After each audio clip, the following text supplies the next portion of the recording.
shuka. Huyu anaitwa fulani. Saa ya kukula imefika. Unataka kulala saa ngapi? Unataka kukula nini? Ndio hii. Unataka kuoga? Unataka maji moto ama baridi? I've never felt so loved. The love and affection you people have shown me and my wife, we feel very indebted, and we feel we are in the right place. Tumeshukuru sana. Yesterday we had a good meeting with some business people. Later on we had a barbecue in Webster kwa jamaa moja anaitwa Madhu. Tukakuta hako na ploti kubwa. Tukamwambia tukatie kidogo hata 100 by 50. And the guy is living well there, and he was saying it's a village, but it's a good place. Today we were in church in St. Stephen, and it was great. Now we are here to engage with Kenyans, and these are Kenyans from all communities. You know, back home, our detractors are accusing me of only talking to my people from the mountain. That is not true. I came here to engage Kenyans, but as I engage Kenyans, I also come from somewhere. So along the way, utapata watu ya nyumbani mukoroge lugha kidogo. But we are here for Kenya. Kenya is a great country. And I want to disagree with, I heard Akina Musalia saying, ati nimekuja hapa kuharibu jina ya Kenya, kusema things are not working. Now, Kenya is a good country. And nobody has any issue with Kenya. We have a problem with bad leadership. And that's what we are discussing. And I think it's dishonest for Musalia to expect me to come to the States to cheat people that things are working when they know they are not working. I don't need to tell you Shah is not working. You already know. So you are the ones who is taking care of your parents back home. You know it's not working. Is it working? I don't need to come here and cheat you that the cost of living is manageable. I cannot. I will be a very dishonest person.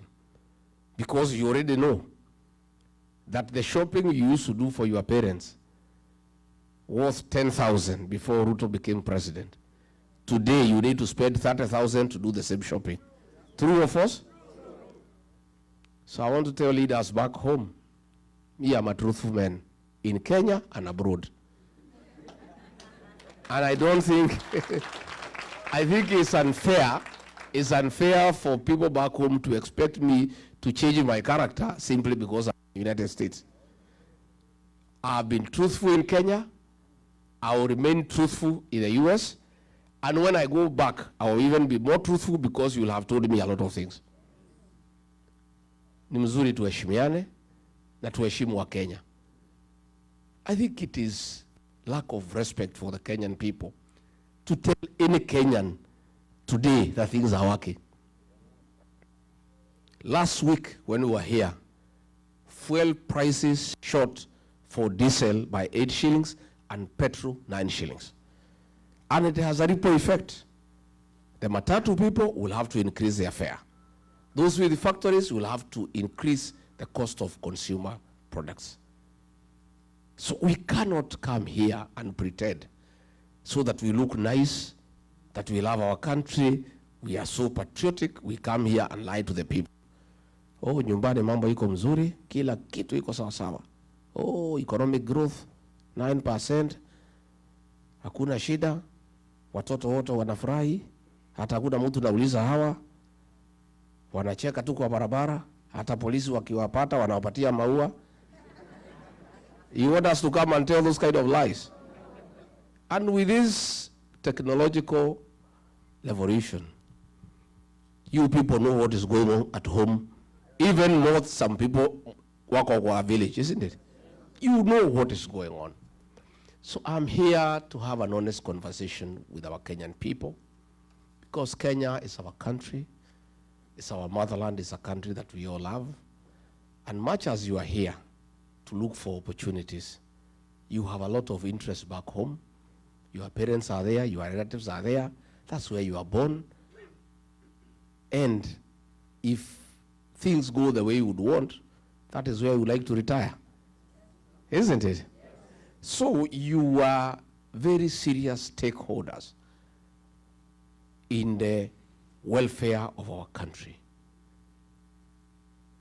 In the 1970s, coffee was #1 foreign exchange earner for our country. In the 80s, coffee was overtaken by tea, and tea became #1 foreign exchange earner for our country. In the 90s, coffee and tea were overtaken by tourism, and the tourism became #1 foreign exchange earner for our country. As we speak today, all those have been overtaken. The highest #1 foreign exchange earner for the Republic of Kenya are remittances from the diaspora.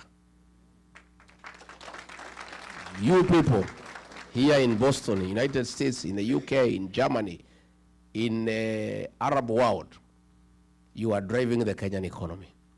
For us to pay our public debt, which is in trillions, we depend on the dollars you send home. For us to import things from China, from elsewhere, the foreign currency that we depend on comes from you. For us to pay the ambassador here in Washington and the staff at the Kenyan embassy in Washington, D.C., those dollars come from you. You are a very serious partner of our economic development as a country. Where I come from, we rear some dairy cows. A dairy cow is only useful when it produces milk, and a lot of milk for that matter. For you to get milk from a cow, you must look after it very seriously and very carefully. You must make sure it has enough hay. You must give it dairy meal. You must give it sun. Nowadays, because it's cold, we are giving mattresses for the cows to sleep on so that they don't feel cold. Things are even getting more technical. If you want the cow to give you milk, and a lot of milk, we are now playing country music of Ken Rogers and Don Williams and Crystal Gill to our cows to produce milk. And if you don't take care of the cow, inakata na mazi? The diaspora brigade is a Kenyan dairy cow in matters foreign exchange. There is no way the dollars will flow to Kenya when the diaspora people are unhappy or when they are unsure of what is going on at home. They will even be more reluctant to send any money home if the president orders police to shoot and kill young children. They will not, because they have children at home. They will not send money back home if that money is being given to Soprano to go bribing people in meetings. These diaspora people want to see construction of roads. They want to see provision of clean water. They want good health for their parents. They want to hear that hospitals have medicine. They want to hear schools, children are being taught and their books. They also want to know what is the safety of their investment back home. These people here are reluctant to send money home after the money has been taxed here in America for it to be taxed again in Kenya. And that is the conversation we want to have with you. Why do I want to have this conversation? Because I'm sure 100% there is going to be a regime change in Kenya. We are going to have a new government, and we want to start preparing our partners in the new administration. Yeah? There is no need for us to wait when we have sent Ruto home, then I start coming to ask you how we can work together. Since we are sure ataenda nyumbani. Yeah? Kwani hapa ni Wantam? Hapa ni Wantam? What do you mean? Here in the States? In Boston? It's Wantam. Let me test nione kama ni kwa damu. Haya, Harambee. Wewe Ruto. Wewe Kasongo. Wewe Kaongo. Wewe Zakayo. Wewe mtu ya kutenga. Wewe harabu wa shamba. Wewe mwizi. Wewe muuaji. Aende asiende? Atembee asitembee? No, nimekubali hapa ni Wantam.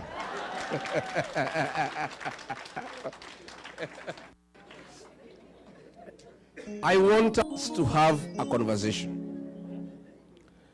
We want to create an enabling environment back home for you to feel confident to repatriate your profits and invest at home. We want you to come and build houses without paying bribes for your building plans to be approved. We want to have a discussion how you can invest your dollars back home at an interest rate higher than what you are getting here in America. And I want to be very candid. It is foolish, indeed irresponsible, not to engage the diaspora people on how they can bring their dollars back home. The dollars from the diaspora are enough to drive our economy. We can borrow from diaspora, we don't have to borrow from China. We don't have to borrow from the World Bank and IMF.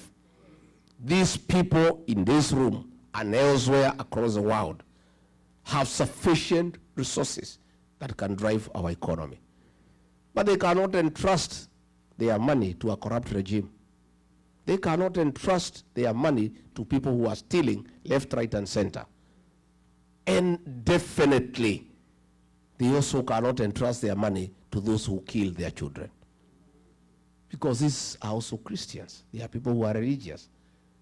They have some moral fabric that drives them, that you must be a morally upright person for them to entrust their savings with you. So that is a conversation along the way I'll be having for the time I'll be here. And I'll be back again and again, so that by the time we are going to elections, we have an MOU with the diaspora people. I know you have been betrayed, and therefore you may not be very quick in trusting us. I have been betrayed too, so that makes the two of us. Sindio, the Kenyan people have been betrayed. So now we cannot talk about betrayal because everybody has been betrayed. You know the kind of excitement the Kenyans people had when we elected Ruto as president. He promised many things. He said he'll put money in our pockets. Little did we know he would get into the pockets and remove the little that we have through taxation and stealing. So everybody is feeling bad. Everybody is feeling let down. People are almost giving up, but I want to say don't give up. There is a hope for a better tomorrow. The Kenyan people are very resilient and they don't give up. I want us to have a partnership with the diaspora people. I want to see where you people can form yourselves into cooperatives, pull resources together, import our coffee from home and market it here and make the profit and pay our farmers better. Our coffee is the best in the world. When you buy coffee here in Starbucks, it's impossible to afford. But the brokers take all the money, they don't pay anything back home. Our tea, our avocado, the prices here are crazy, yet the farmers at home are crying. If you people organized yourselves, put money together, purchase avocado from home, sell at the same price, keep some profit, and pay your mothers and aunties well, you will have done well for your country and for yourself. I have many ideas, but those ideas, I have to work with them with you and our children, the Gen Zs. These Gen Z fellows, the present and the future of our country. And there is no leader who is going to succeed without working with these children. They are more knowledgeable than all of us. Hao watoto hakuna kitu hajui. Wamesumbua Ruto, he is not sleeping. Na alikuwa anajifanya ni mjuaji. Amekanyangwa na hiyo watoto hana pahali ya kupotea. Because they are educated, they have pressure, they have access to internet, they are talking with their peers across the world. And the administration that we want to form, the agencies will be part of that government. I want the agencies on the decision-making table so that they can help us to manage our country. Our party, the DCP, the National Executive Council of about 36 people, 13 of them are agencies, young people. And they are the ones who are driving the party. And I am a beneficiary of their knowledge and advice. I listen to those young people. Sometimes I open my mouth, I'm left gaping with the knowledge and the ideas that they have. And these are the people that we want to partner with. And I want to say very clearly, if God is gracious and gives me the opportunity through the people of Kenya to be president, I'll have a mix of experience and youthfulness in government. Where we pick a cabinet secretary who is experienced, the principal secretary is a 24, 25-year-old girl or boy. They work together. So that the elderly experienced can guide the young people and slow them down. And then the young can bring energy and vibrance and fresh ideas. A mixture of the two will liberate our country and make it a world-class economy. That is my wish. That is my dream.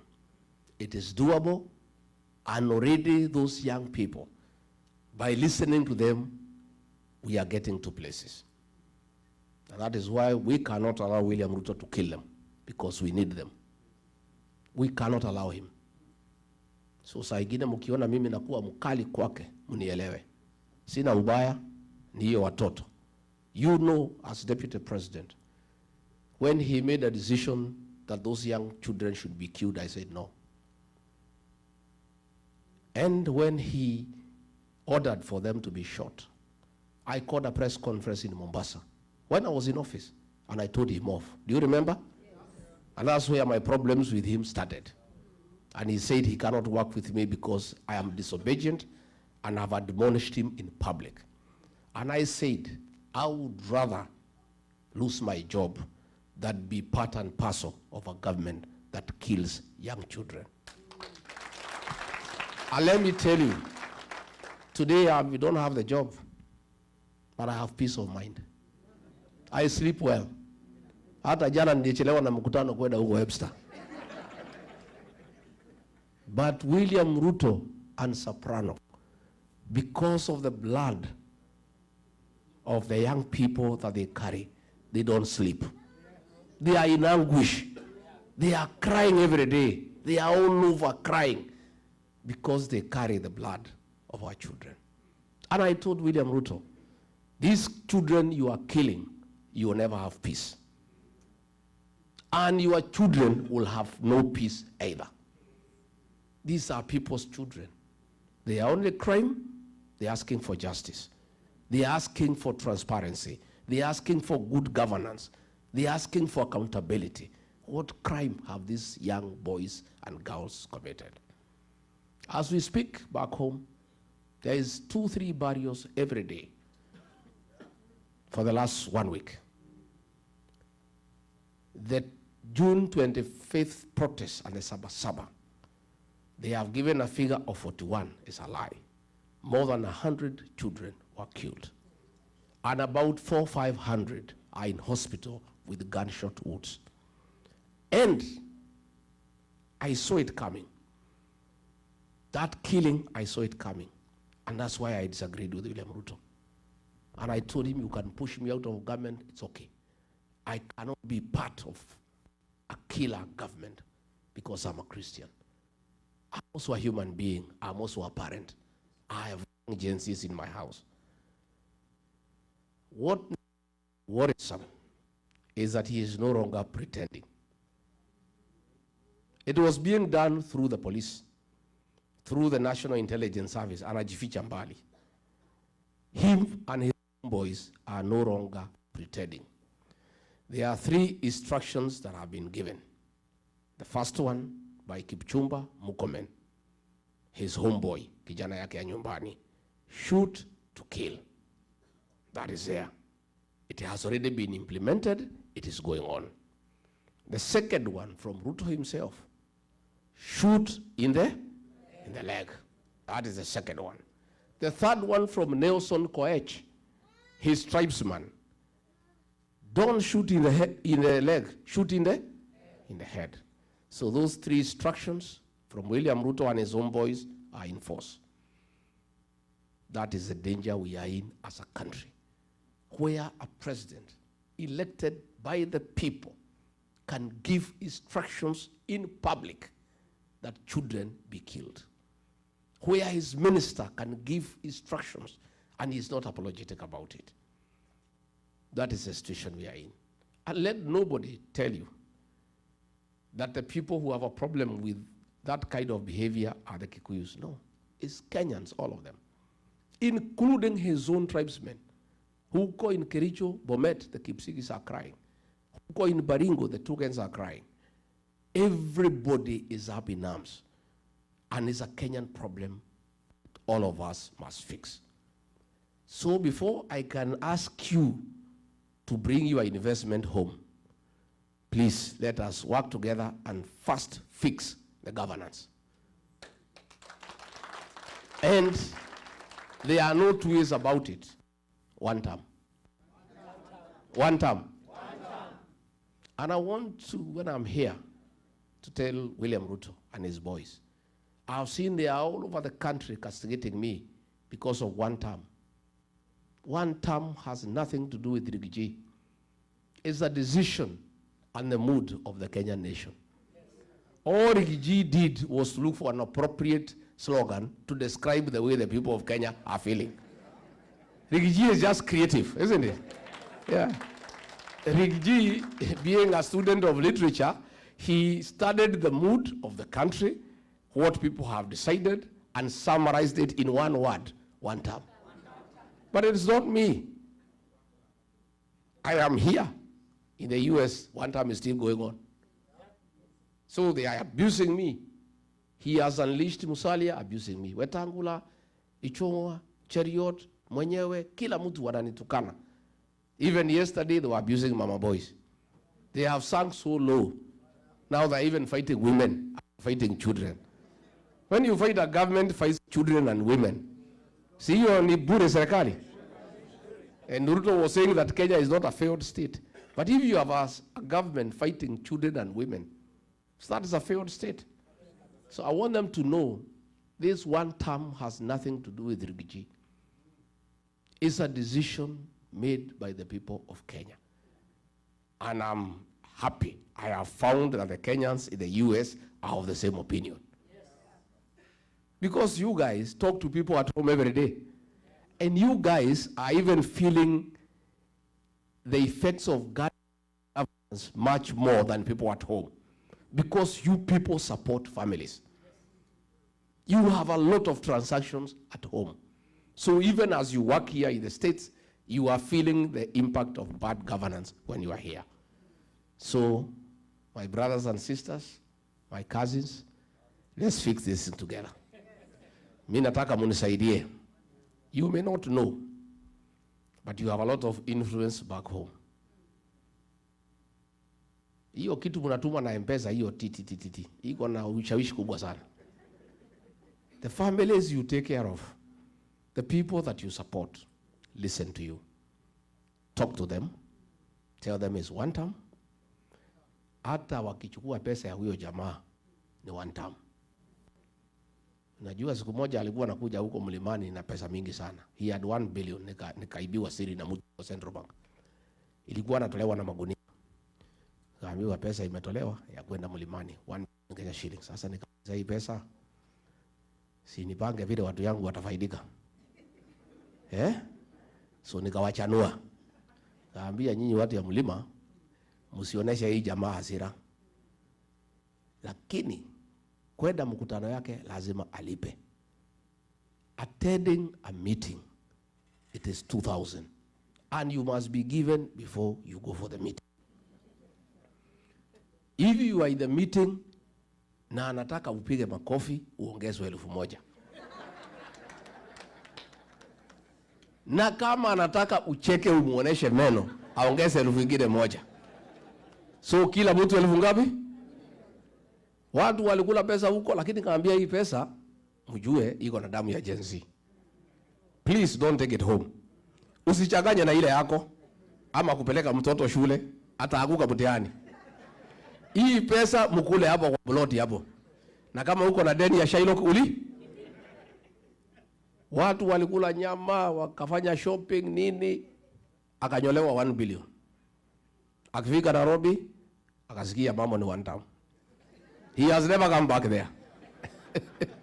Jana nimeona Masaini, Wamasai wamechanuka. Wamasai wamejaa hapo karibu na Kiserian, Soprano alikuwa ameenda hapo na pesa na gunia. Wanapiga makofi, wanacheka, wanaimba. Wakapewa kila mtu 2,200 wakanyamaza. Alipoingia ndege kuamuka kufika juu, Wantam. Another group of bodaboda walikuwa wameenda pahali zaitwa Bisil. Wamelipwa kila mtu 3,000. Wakapewa wakalipwa. Alipoingia kwa ndege, wakija kwa bodaboda, wamebebana watatu. Wanasimamisha gari, waambia, "Wewe mwenye gari, Wantam. Wewe mwenye gari, Wantam." That is what is going on in Kenya. So I want you to tell people back home, hiyo pesa ya Kasongo ikija mkule. Lakini ni mtawaambia? Number 2, na nyinyi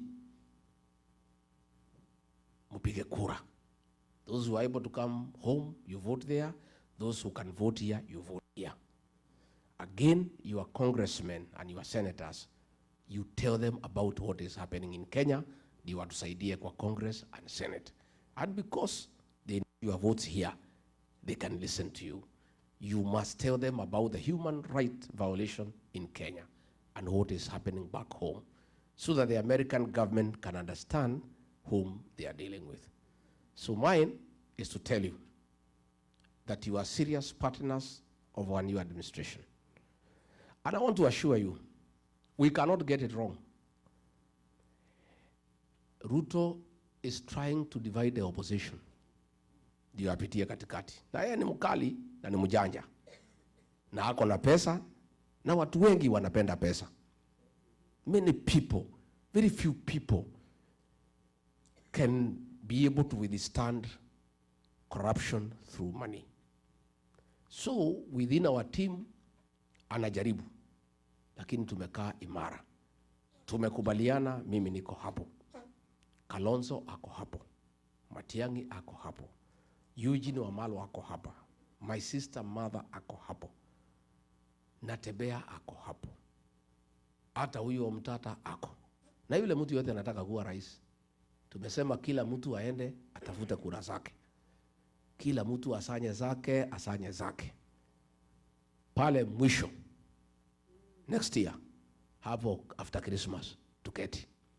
Tuweke kura kwa meza, tupige hesabu, tuulizane nani atapeperusha bendera as one candidate only against William Ruto. I am a front runner and I think I have the best chances to be president. But I want to give you a commitment.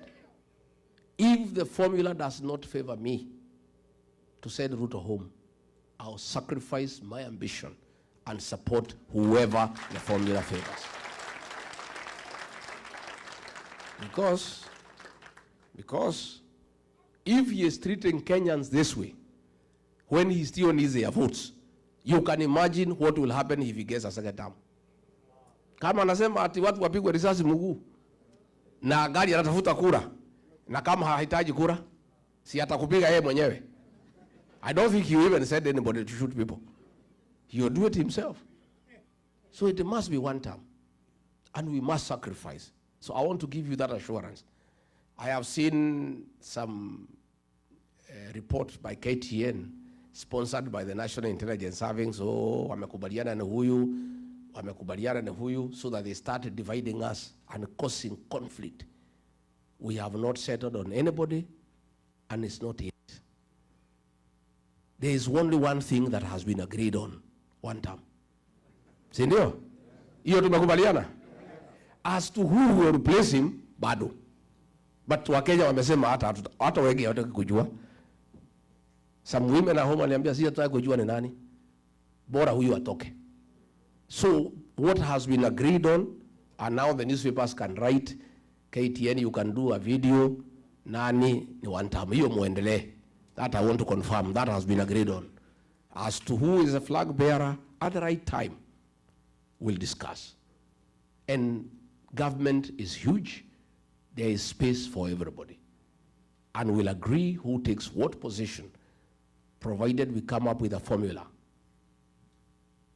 to create good governance and get rid of corruption, get rid of killing, get rid of abductions.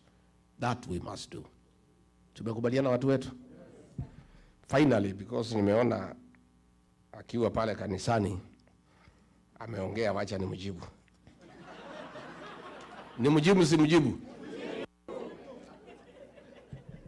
William Ruto, I have seen when you were in Machakos, you have said that the opposition have no policy, have no sera, and you need to know how they will improve on your policies and your programs. Mr. President, it is not possible to improve most of your programs. Your biggest program is lying. We obviously cannot improve on it. We want to bring a new government to put an end to lying. Mr. President, your legacy is abduction. How can we improve on abduction? We shall bring an end to abductions.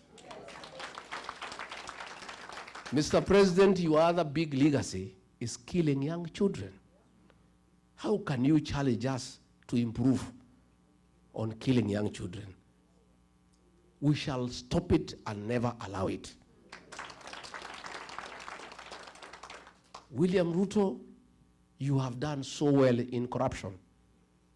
How can you challenge us to improve on corruption? We can't, of course. We must bring an end to corruption in our country. William Ruto, you have done so well in destruction of institutions of oversight. You have captured parliament. You have captured all institutions of oversight. How can you ask us to improve on destroying institutions? We will restore institutions so that they can provide oversight. Parliament will be independent. Judiciary will be independent. All other organizations of oversight will be enhanced and funded. Of course, it is mannerless for you to ask us to improve on raiding the payslip. You have raided the payslip. How can we improve on that?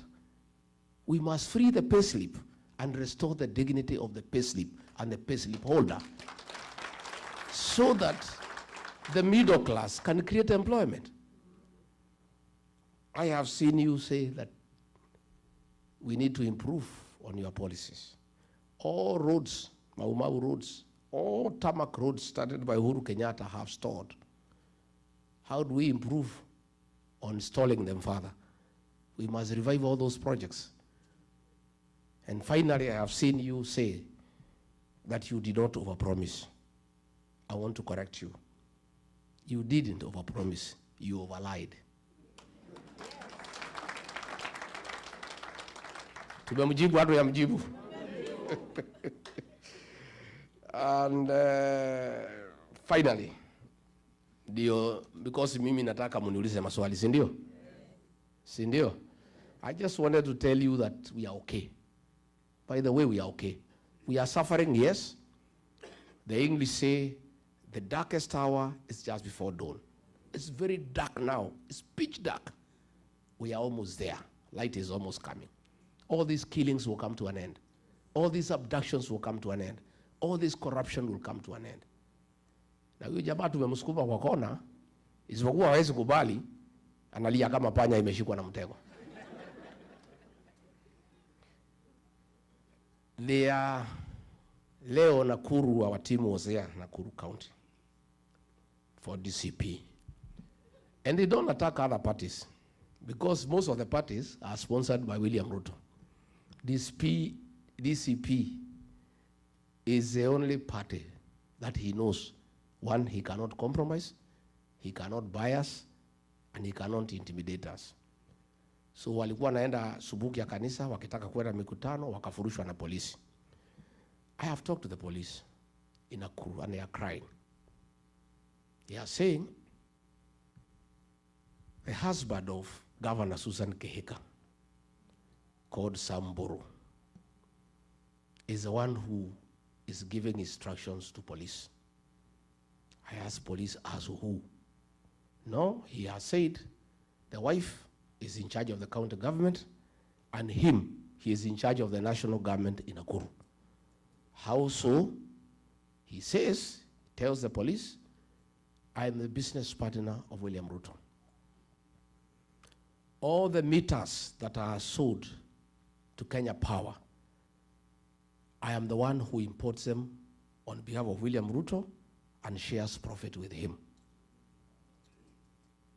All the fertilizer that is bought in the country, I'm the one who imports and we share the profit.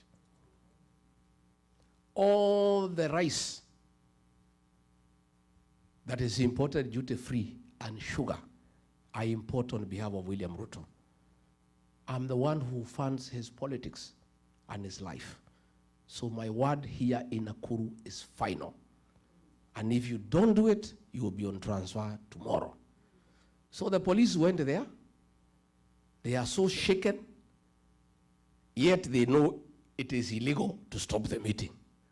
So wakiwa hapo wakamwambia Medho, si tuko tu kazi, wacha tujifanya tupatia gas kidogo kidogo, lakini tutatupa different direction. Kwa sababu hata nyinyi hiyo maneno mnasema sisi tuko ndani ya hiyo maneno. The police told them, we are also part of, we are suffering. This man is nobody in Kenya. He's not a government official. The fact that he does business with the President William Ruto, he is lording over everybody in Nakuru, threatening us, saying he is the president of Nakuru. So William Ruto, I want to ask you, why don't you do business with Samburu, muendelea biashara? But you cannot make him in charge of police operations in Nakuru or else we are in the country. You know, hata kama anakutengenezea faida, si wewe mwenyewe utafute mtu mwingine ya kuambia polisi vile watafanya, instead of him intimidating people in that Nakuru. Na sisi tumesema, fine. Since we cannot work on that guy because there's nothing we can do, I have told my people and the people of Nakuru to punish him, his wife, Wantam. Huyu Susan Kehika, I have already told the people of Nakuru, for what Boro is doing, akitumia jina ya Ruto kuangaisha watu ya Nakuru, to punish him, bibi yake, Susan Kehika akuwe, akitaka kuhamia Sogoi, wakae huko na Ruto, waendelee. So mimi nimeshukuru sana, and I really wanted to assure you, not to be worried. We have got a good plan. And they had tried to isolate the people of the mountain and coin 41 versus 1, lakini Kenya wamekataa. Mimi nimetafuta makuzo, mashemeji, mabros, masiste. We are one big team. Hii mtu tutakimbiza yeye kama baisikeli ya kuibiwa. 70+1 by saa 2. And Gen Zs will help us to protect our vote, to make sure they are in every polling station. So the church, I want to thank you. Ikanyi huyu alikuwa ametutafutia nyumba hapo Kivutu. Amesema vizuri sana that your activities are around the churches. I want to thank the Church of Christ for what you are doing for our community here abroad. And you people, Kenyan people, please stay together. Love one another. Support each other. Because you are in foreign land. Nyinyi lazima muchungane. Buffaloes don't move together in a herd because they love one another. It's the danger of walking alone. If you look at the wild mist migration at the Mara, his wild zikitembea. When the lions try to attack them, they are able to fight them off. But along the way, one of the beasts gets injured and is unable to walk faster. And the others walk and leave it behind. Within 5 minutes, imechukuliwa, imekuwa nyama. Never walk alone. Please stay together as the people of Kenya. Take care of each other. Tafuteni makazi na mashemeji. Si ndio? Na kazi ni anybody anataka William Ruto akuwe Wantam. That is the definition of cousin. Makuzo mko? Hi Kuzo. Hi Kuzo. Please, we are communities. And I've told you, even the Kalenjin, they are crying as much as everybody else is crying. Because the cost of fuel, there is no one that is cheaper for the Kalenjin. It's the same cost. Kila jamii inalalamika because of bad governance. So we need to work on our country together. But with the leadership of Gikonyo, mukubaliane yale maneno mnataka tufanye na nyinyi diaspora. Na mimi, I want to promise, hii Los Angeles consulate, hiyo, tukipata serikali, tutapatia mtu ya diaspora, achunge mambo yenu hapo. Hiyo Washington DC hapo embassy, mutajaa huko. Because you are the one who understands what needs to be done here in the States. You understand the challenges of Kenyans here. You know the business opportunities. You know how we can grow trade between us and the Americans. Because you have been around for a long time. And you understand these Americans. So you are the best people to advise our government on how we can sell our products here. How do we bring our tea here? How do we bring our coffee? Nijaribu kumwambia William Ruto, wacha tuweke hiyo watu ya diaspora kwa embassy. Sasa hapana, achana na hiyo watu. Hiyo watu wacha wahangaike huko. You know?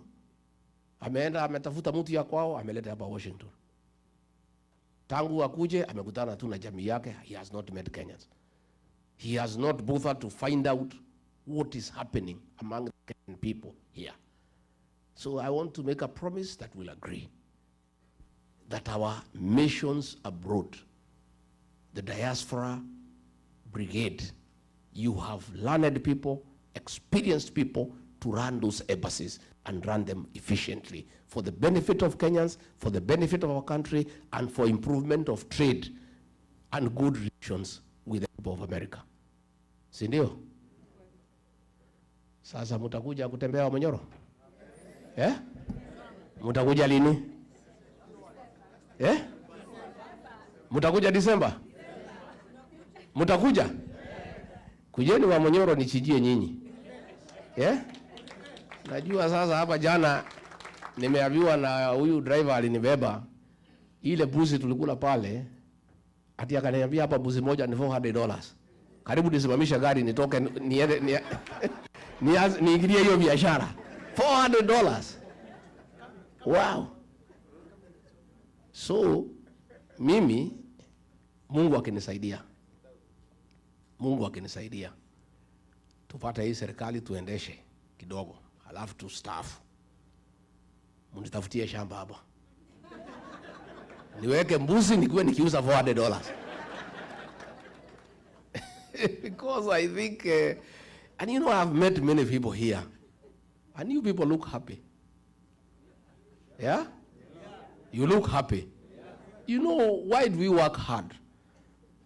What is the ultimate goal of working hard? Is it not happiness? It's the ultimate. Everybody wants to be happy. And that is what we desire. But people are only happy when they are also comfortable. You are able to afford health care. you can drive a good car, you can take your child to a good school, you can afford a holiday once in a while.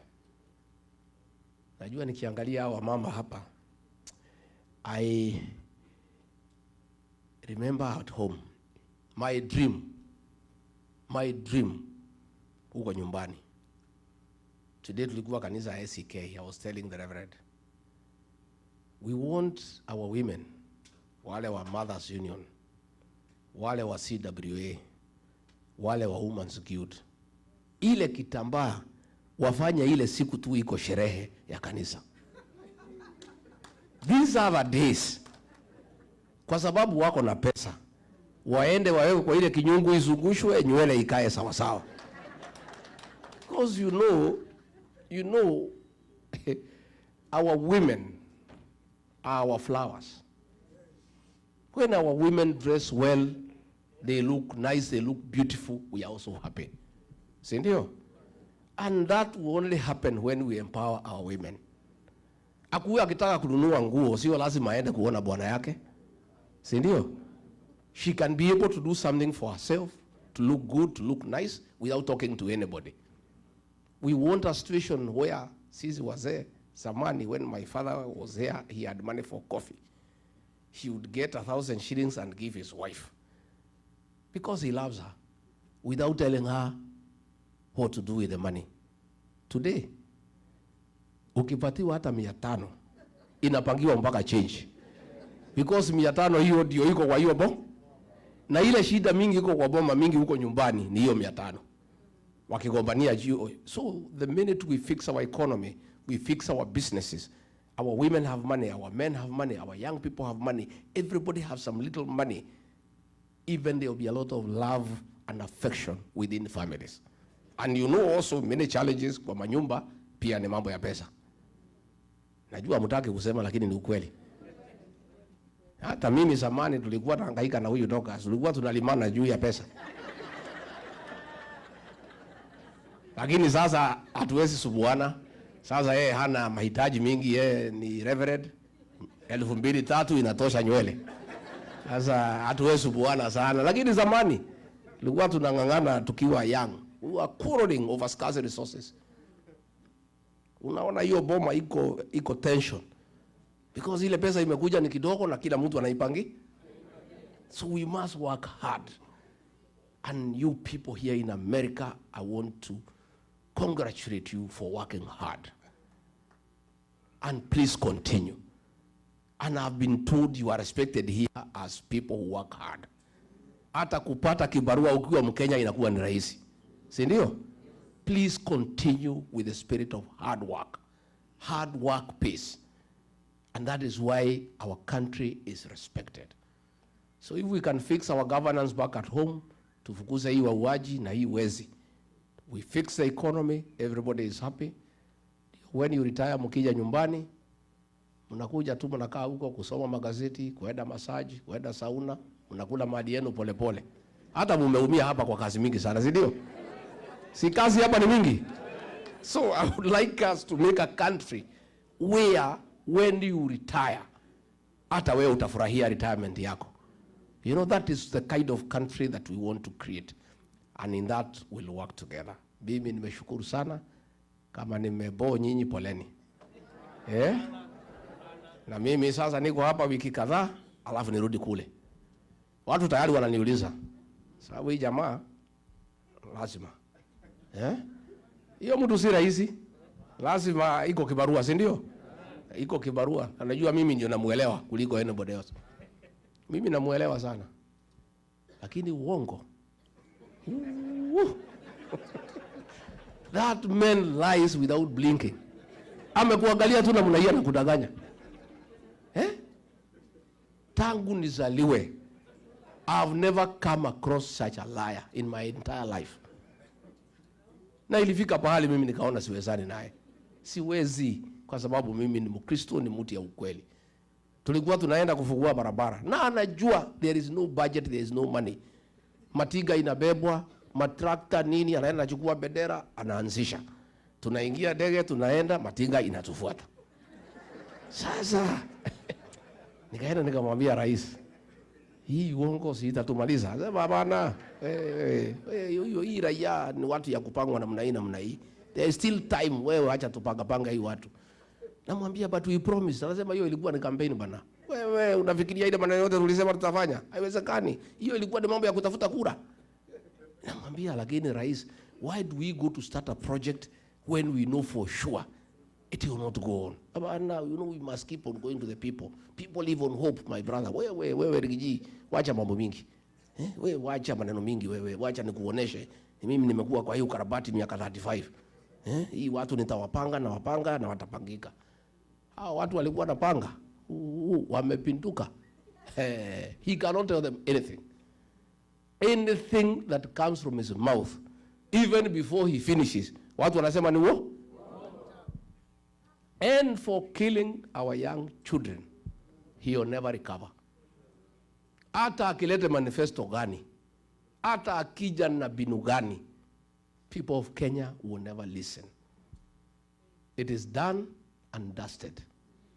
It's only a question of time. And the worry is, wataiba kila kitu kabla tuingie. That is my only worry. Hii miaka 2 kupora mali, all the taxes we are paying, pesa inasanywa, inapatiwa soprano, anabeba pesa na ndege. Helicopters inamfuata karibu sifanye accident huko juu. Everybody has a helicopter. And you know helicopter is $1 million a day. Sasa mpaka ng'ombe simeanza kufuata miscarriage kwa sababu ya kelele ya helicopter. Hata kuku hasitaki mayai. Oi mandege napiga kelele everywhere mpaka the animals are confused. You know? So tumekubaliana watu wetu. Mnataka nirudi tena? And we have really enjoyed. We are walking in the morning. The place is beautiful. We are having a time of our life. Wachungaji mmesema tukuje dinner. Iko ugali? Whatever mtatengeneza tutakula. Mbona usipatie snails ama frogs or snakes? But all these other things tutatangangana naye. If it looks kama ni kitu ya nyumbani na karibiana, tutakula. We'll come so that we meet our church leaders. We respect you, we honor you, and we really appreciate the great job you do to keep our people spiritually taken care of. Because in these difficult times, our people need spiritual nourishment from time to time. We really value our church leaders for the work you do when we are bereaved, when people are going through struggle. We also know, the way you said, you are also like judges. You solve domestic issues without asking for payment. Hata mkitaka kulipisha hakuna shida. Sababu hii shida ya nyumbani inakuwaga mingi. Sasa kwangu ikitokea sijui itafanya nini kwa sababu wangu tayari ni reverend. Sasa unless we hit a bishop. Lakini kwangu haiwezi tokea shida sasa. Sababu kila mtu wako busy. Mimi niko kwa mambo ya Wantam. Sasa tutakosania na huyu mama nini? Kila mtu yeye anaomba, anaombea nchi, anachuga boy child, mambo ya drugs. And I can tell you, as deputy president with my wife, we had done work on alcoholism and dealt with it conclusively. Our young men had gone back home and started having families.